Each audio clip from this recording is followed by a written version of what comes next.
جی ان اہلکاروں کو سروس سے برخاست کیا جائے گا, ڈسمسل فرام سروس کیا جائے گا, اور یہ آلموسٹ آرڈر ایکسپیکٹڈ ہے جو کہ آج کی ڈیٹ میں یا اگلے 24 گھنٹے میں آ جائیں گے, کیونکہ پریلیمنری انکوائریز وغیرہ ساری کمپلیٹ ہو گئی ہیں.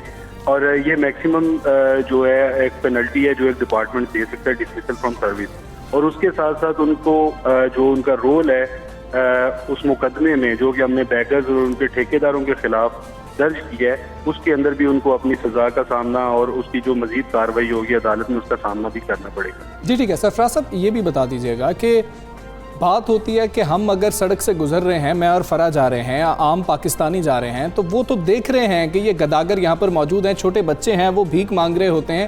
وہیں پر حکومتی نمائندے تو جاتے ہیں, پولیس بھی وہیں سے گزر رہی ہوتی ہے, چائلڈ پروٹیکشن بیورو بھی وہیں سے گزر رہا ہوتا ہے, تو کیا اداروں کو وہ لوگ نظر نہیں آتے؟ ان کے خلاف کارروائی بر وقت کیوں نہیں کی جاتی ہے؟ یہ تو ایک نیٹ ورک چلیں سامنے آ گیا, لیکن ان کے خلاف کارروائی کیوں نہیں ہوتی؟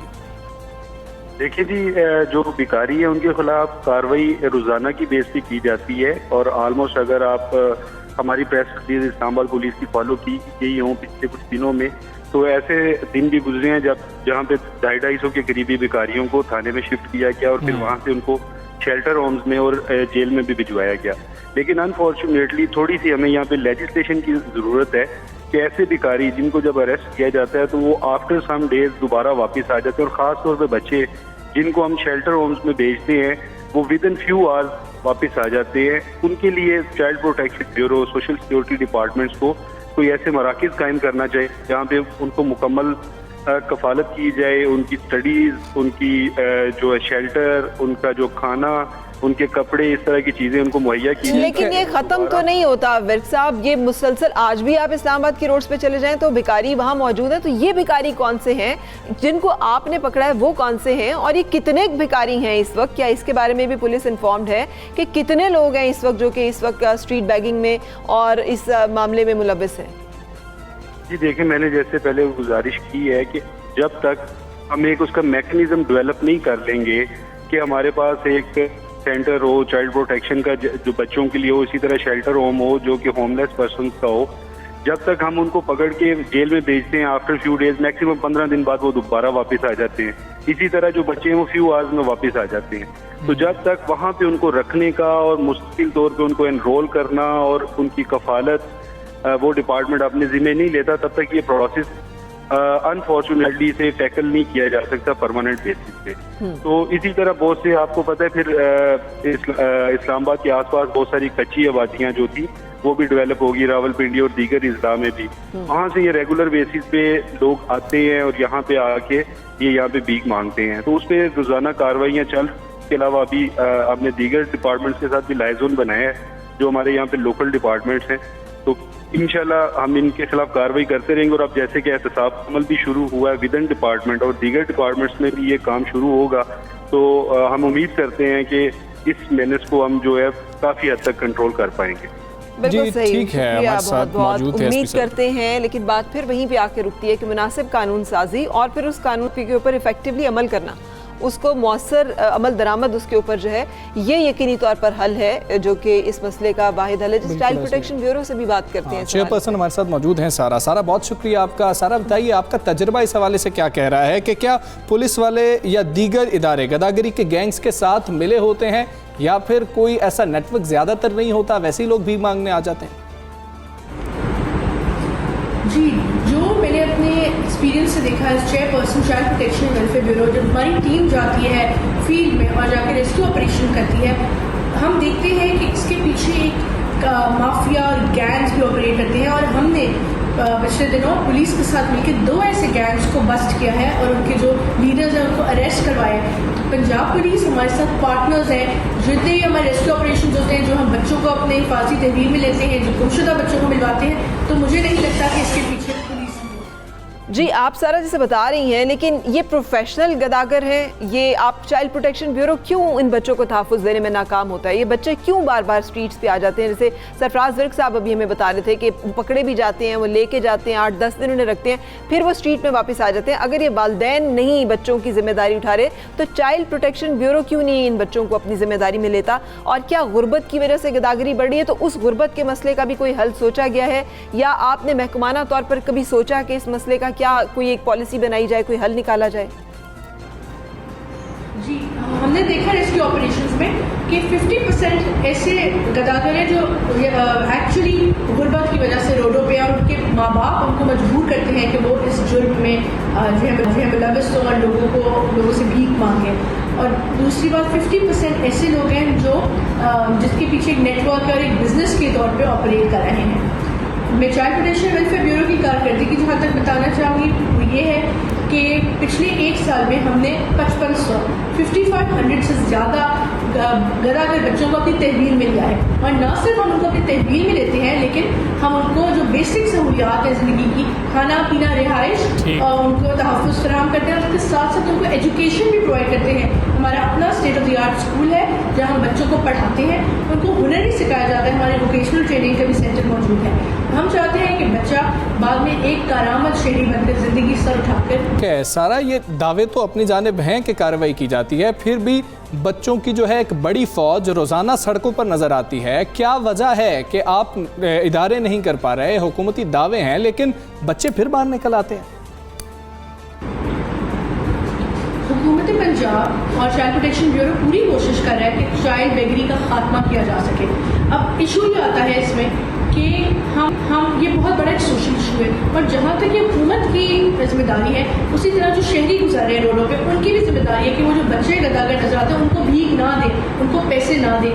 اگر شہریوں نے ان کی ہیلپ کرنی ہے تو ان کو لے کے آ کے child protection and welfare bureau میں ایڈمیشن کروائیں ان کا, یا پھر ان کو اسکولوں میں داخلہ دلوائیں تاکہ ان کو کوئی فائدہ ہو سکے, ان کا مستقبل اچھا ہو سکے. جب شہری ایک بچے کو بھیک دیتے ہیں تو وہ اس کو انکریج کرتا ہے کہ وہ اس پروفیشن میں جو کہ ٹھیک ہے. سارا ہمارے ساتھ موجود تھی چیئرپرسن چائلڈ پروٹیکشن بیورو. وہ یہ کہہ رہی ہیں عوام کی بھی ذمہ داری ہے کہ عوام بھی نشاندہی کریں اور ساتھ ان کو مجھے اس میں ایک شعر یاد آ رہا ہے نا کہ مسجد تو بنا دی پل بھر میں, ایمان کی حرارت والوں نے من اپنا پرانا پاپی تھا برسوں میں نمازی بن نہ سکا. سو یہ ہم ادارے بنا لیتے ہیں لیکن ادارے کام کرنے میں نہیں اس طرح سے کامیاب. ایک بریک کی جانب چلتے ہیں.